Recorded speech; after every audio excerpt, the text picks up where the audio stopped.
Hello and welcome to EV Motoring. I'm Joe, and today we're here at the BMW Ultimate Driving Experience up in Milwaukee, Wisconsin to take a look at this BMW iX M60. So you may have remembered in the past I have driven the regular iX50. There's the 40 that's available in Europe with a smaller battery, but this will be my first time driving the M60, so a little bit more sporty characteristics, a little bit more power. See if it's worth the extra money versus the base model that it comes in just below 90 grand. This one gets a little bit more expensive. Okay, so I'll provide you with some quick fact differences between the iX and iX M60.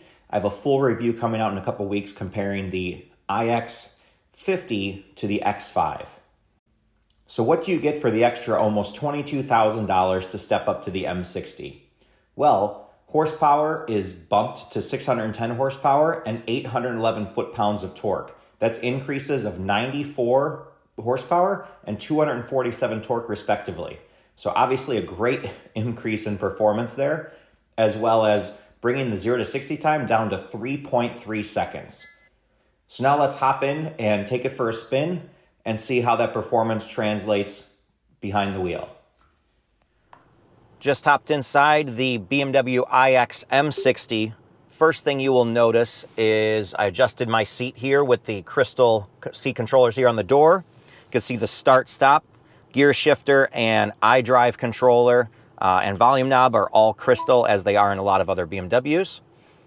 And then you'll notice on the screen here, there's actually a software update ready to be run. So that's certainly interesting. That I'm not sure how often BMW pushes out software updates, but nonetheless, nice to see one here. One thing for comfort that I've always noticed with this vehicle is this door really is intrusive into the cabin here. I like to cruise in cruise control with my feet flat on the floor rather than on the dead pedal, so it ends up having my knee against this kind of point here on the door. Not sure why the door has to kind of come in this far, but nonetheless, even with that, this is one of my top cars on my shopping list. I'm a big fan. I know the appearance is a little bit leaves a little bit to be desired on the front end. From the back end, I think it looks great. And once you're inside, it is just a very comfortable place to be. Glass roof, can't go wrong with that. You can even get, I'm not sure if this one is, but you can get the LCD panel glass roof that lets you adjust how much light comes through. Square steering wheel, because as I've mentioned in the other iX video, most electric cars have to be quirky. Unlike the i7 and i4, those are actually fairly normal vehicles inside. The i7's BMW's more quirky, kind of different electric vehicle, but still a very comfortable place to be. Go ahead and put our foot on the brake, start up the car, hear that whoosh of something electric and cool. Go ahead and put it in drive. First pull gets you into drive. Second pull puts you in B mode to get that enhanced regenerative braking.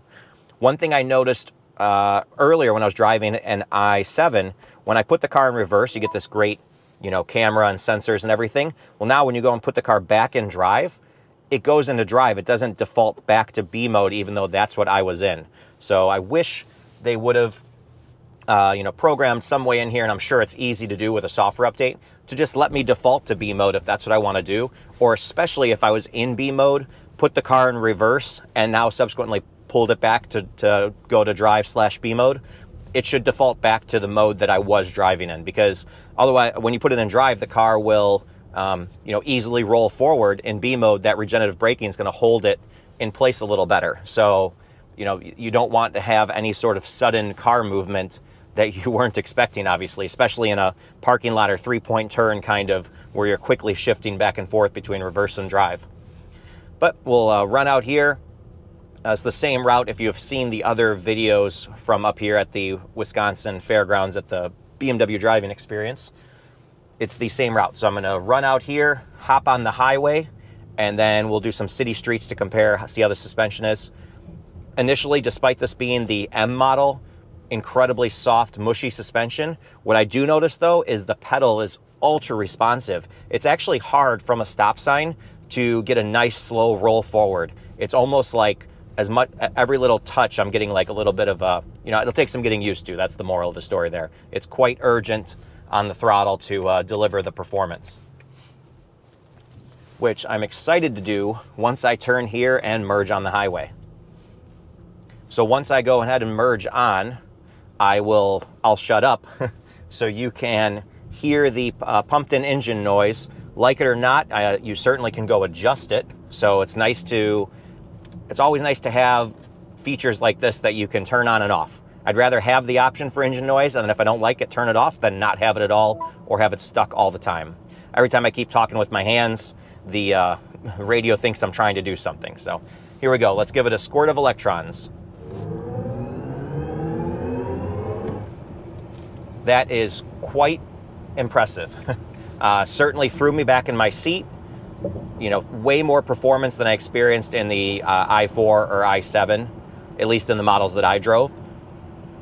It kind of just reassures why I like this vehicle so much. Everything I like about the iX50 is kind of just enhanced to the next level with this added performance here in the M60.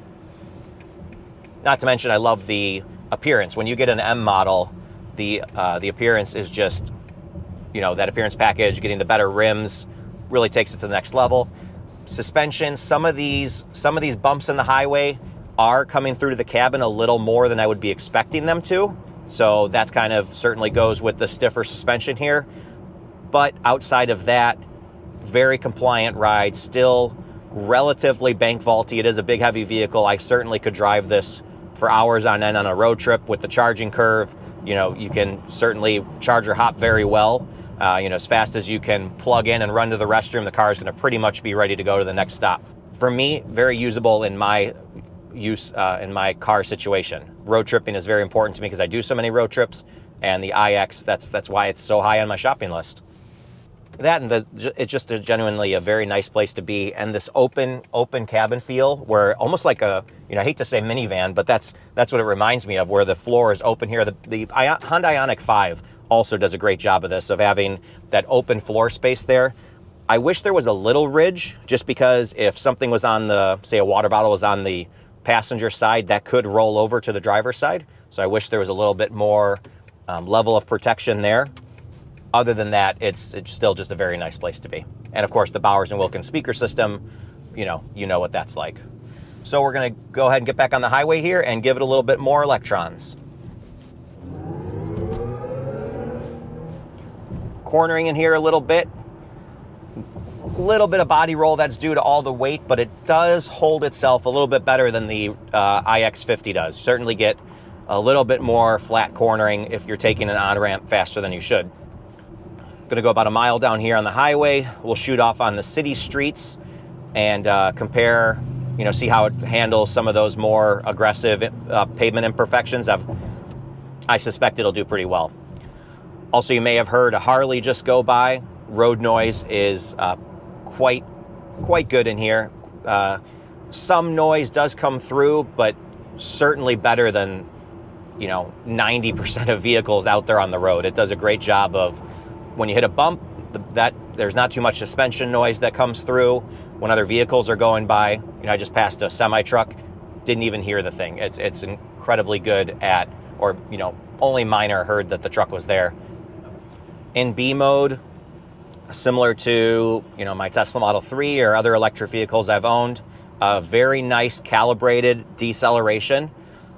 I think I've mentioned this in the other BMW videos. It has a adaptive regeneration. So the regenerative brakes will work different based on what's going on in front of you. If you're close to a car and you pull off of the accelerator pedal, it will decelerate more aggressively, trying to allow you to, you know, trying to slow you down with recuperating as much electricity as possible.